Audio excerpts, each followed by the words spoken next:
নমস্কার বন্ধুরা, আমি অনিন্দিতা রান্নার কেরামতি চ্যানেলে আপনাদের সকলকে স্বাগত জানাচ্ছি।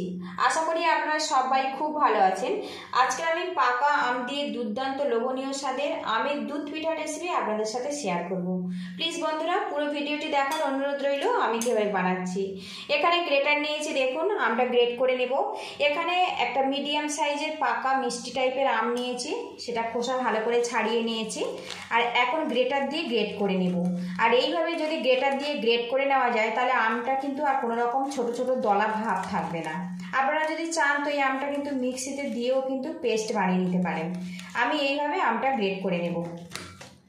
এদিকে দেখুন আমটা আমি গ্রেট করে নিয়েছি।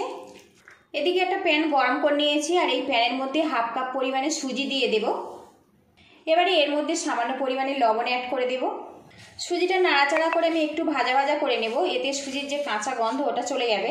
আর বন্ধুরা, যে কোনো মিষ্টি রেসিপিতে সামান্য যদি লবণ দেওয়া যায় সেই মিষ্টিটা কিন্তু অনেক বেশি সুস্বাদু হবে।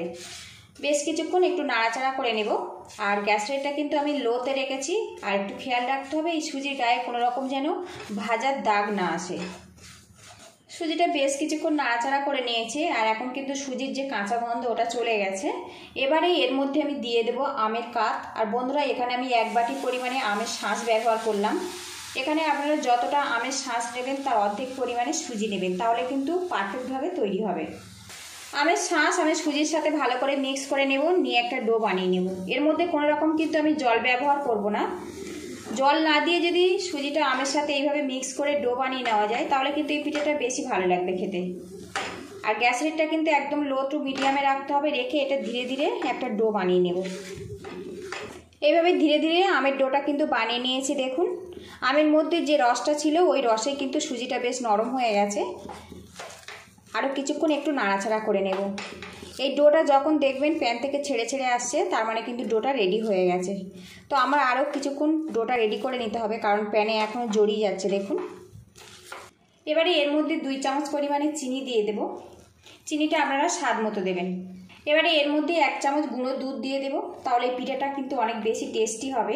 এবার এটা ভালো করে মিক্স করে নেব। আর বন্ধুরা, এখানে চিনি আর দুধটা কিন্তু শেষের দিকে ব্যবহার করবেন। প্রথম দিকে যদি চিনি আর দুধটা দিয়ে দেন তাহলে কিন্তু সুজিটা ভালো মতো সিদ্ধ হবে না। বেশ কিছুক্ষণ এটা নাড়াচাড়া করে নেব। এদিকে দেখুন ডোটা কিন্তু আমার রেডি হয়ে গেছে। আর এখন দেখুন প্যান থেকে বেশ ছেড়ে ছেড়ে আসছে। এইভাবে কিন্তু ডোটা রেডি করে নিতে হবে। আর বন্ধুরা, এই ডোটা কিন্তু খেতে সত্যিই অসাধারণ হয়। এবার এই ডোটা আমি নামিয়ে ঠান্ডা করে নেব। আর বন্ধুরা, আপনাদের কাছে আমার একটাই রিকোয়েস্ট রইল, যারা পাকা আম দিয়ে বিভিন্ন রকম রেসিপি খেতে পছন্দ করেন, আমার চ্যানেলে 3 রকম রেসিপি শেয়ার করা আছে, আপনাদের অনুরোধ রইল দেখে নেওয়ার জন্য। এবারে এই ডোটা আমি নামিয়ে ঠান্ডা করে নেব। প্যান থেকে আমের ডোটা তুলে নিয়েছি। আমি কিন্তু প্যানটা আর পরিষ্কার করলাম না, আপনারা চাইলে প্যানটা কিন্তু পরিষ্কার করে নিতে পারেন। এর মধ্যে আমি 1.5 কাপ পরিমাণে লিকুইড দুধ দিয়ে দেব।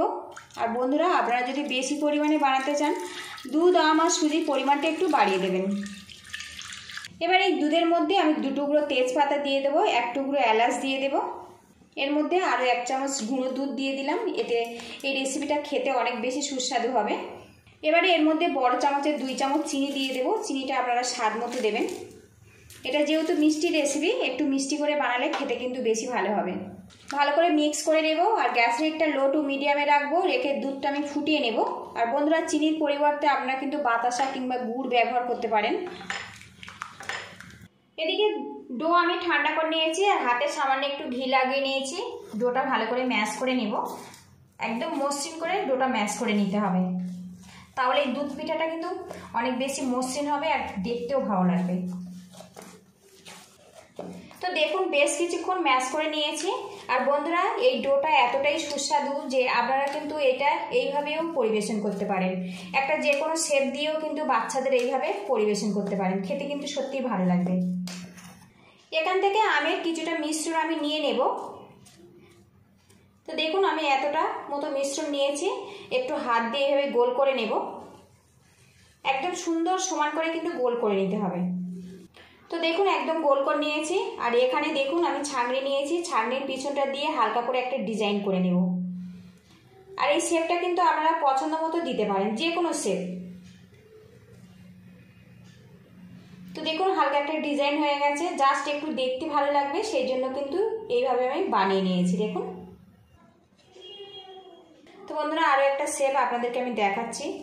আপনারা যদি কোনো শেপ যদি বা না দেন তাহলে কিন্তু এইভাবে গোল করে নিয়ে একটু চেপটে দেবেন, তাহলে কিন্তু দুধ পিঠাটা রেডি হয়ে যাবে। আমি আবারও একটু গোল করে নেব। তো দেখুন গোল করে নিয়েছি, একটু চেপটে দেব, দিয়ে একটু ভালো করে গোল করে নেব। আর এই পিঠাটা কিন্তু খুব বেশি বড় হবে না, মিডিয়াম করে পিঠাটা বানিয়ে নিতে হবে। এবার দেখুন, আর এখানে আমি একটা চামচ নিয়েছি, এবারে এইভাবে হালকা করে একটু চাপ দেব, তাহলে কিন্তু একটা শেপ চলে আসবে। চামচ কিন্তু সবার বাড়িতে কম বেশি থাকে। তো দেখুন একটা ডিজাইন হয়ে গেছে, এইভাবে রেডি করে নেব। সবগুলো পিঠা এইভাবে আমি রেডি করে নেব। এদিকে দেখুন সবগুলো আমের পিঠা কিন্তু আমার রেডি হয়ে গেছে। আর দেখুন কতগুলো আর কত সুন্দরভাবে কিন্তু রেডি হয়েছে। দেখুন যে কোনো শেপ দিয়ে কিন্তু আপনারা এটা গড়ে নিতে পারেন। এদিকে দেখুন দুধটা কিন্তু বেশ কিছুক্ষণ ফুটিয়ে নিয়েছে আর বেশ ঘনও হয়ে গেছে। এবারে এর মধ্যে যে পাতা দুটো আমি দিয়েছিলাম একটু ফেলে দেব। দুধের মধ্যে তেজপাতা ফ্লেভারটা কিন্তু চলে এসছে, সেই জন্য এটা আমি বাদ দিচ্ছি। আর বন্ধুরা আমের দুধটা কিন্তু খুব বেশি ঘন করার দরকার নেই, একটু পাতলা পাতলা থাকবে, তাহলে খেতে ভালো লাগবে। তাও আপনারা পছন্দ মতো এটা বানিয়ে নেবেন। পিঠাগুলো এখন দুধের মধ্যে আমি দিয়ে দেব। আর বন্ধুরা রেসিপিটা ভালো লাগলে একটা লাইক দিয়ে দেবেন, আর চ্যানেলে নতুন হয়ে থাকলে চ্যানেলটিকে সাবস্ক্রাইব করে নেবেন, পাশে থাকা বেল আইকনটি প্রেস করে। পরবর্তী নতুন ভিডিওগুলো সবার আগে আপনার কাছে পৌঁছে যাবে। এদিকে দেখুন দুধ পিঠাটা কিন্তু বেশ ফুটে গেছে। গ্যাস লিডটা আমি লো টু মিডিয়ামে রাখবো, একটা পাত্র দিয়ে ঢেকে রাখবো 5 মিনিটের জন্য। এতে কিন্তু দুধ পিঠাটা বেশ ভালো মতো সিদ্ধ হয়ে যাবে। তারপরে দেখা হচ্ছে। ঢাকনাটা আমি খুলে নেব। আর বন্ধুরা দেখুন দুর্দান্ত স্বাদের একদম দুধ পিঠা কিন্তু আমার রেডি হয়ে গেছে। গ্যাসের লিডটা আমি বন্ধ করে দেব। আর এখন দেখুন দুধ পিঠাটা একটু পাতলা আছে, ঠান্ডা হলে কিন্তু আরও কিছুটা ঘন হয়ে যাবে। আর এখন দেখুন পিঠাগুলো কত সুন্দরভাবে ফুলে গেছে। তো বন্ধুরা সন্ধ্যাবেলার জলখাবারে কিন্তু এইভাবে দুধ পিঠা বানিয়ে আপনারা খেতে পারেন। এটা কিন্তু অনেক বেশি স্বাস্থ্যকর আর খেতে কিন্তু অসাধারণ হয়। আর এই পিঠাটা অবশ্যই কিন্তু ঠান্ডা ঠান্ডা পরিবেশন করবেন, তবে কিন্তু খেতে ভালো লাগবে। আর এখন দেখুন দুধের কালারটা কিন্তু পুরো হলুদ কালার এসে গেছে। তো একদম দুর্দান্ত লোভনীয় সাথে দুধ পিঠার রেসিপি আমার পুরোপুরি কমপ্লিট হয়ে গেছে বন্ধুরা। আর ঠান্ডা করে এটা তবেই আমি পরিবেশন করব। একটা পিঠা কেটে আপনাদেরকে আমি দেখাবো কেমনভাবে রেডি হয়েছে। তো বন্ধুরা এই পিঠাটা কিন্তু অনেক বেশি নরম। তো দেখুন কত সুন্দরভাবে কিন্তু এটা কেটে যাচ্ছে, আর খেতে কিন্তু অসাধারণ। ভালো লাগলে বাড়িতে এইভাবে অবশ্যই ট্রাই করবেন। কেমন হয়েছে আমাকে কমেন্ট বক্সে অবশ্যই জানাবেন। আপনারা ভালো থাকবেন, সুস্থ থাকবেন, দেখা হবে নেক্সট ভিডিওতে। তো দেখুন দুধের কালারটা কত সুন্দরভাবে এসছে।